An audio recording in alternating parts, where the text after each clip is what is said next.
6 qof oo ka tirsan hal qoys ayaa lagu dilay weerar lagu qaaday hoygooda ku yaala magaalada Mandheera. Weerarkan ayaa lagu sheegay inuu salka ku hayo aana qabiil ayaa daba socda colaad dhawaan ka dhacday dhulka miyiga ah ee wada degaan laba reerood oo ku nool magaalada Mandheera ee gobolka Waqooyi Bari Kenya.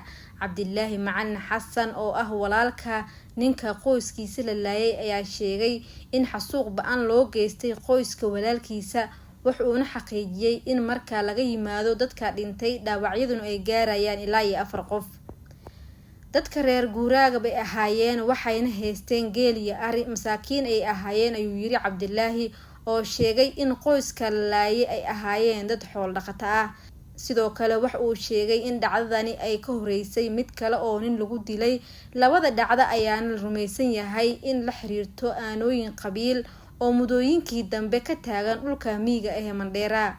wuxuu intaasi ku sii daray in dableydii weerarka fulisay ay ku baxsadeen mootooyin isla markaana wali aan la ogeyn halka ay ku sugan yihiin.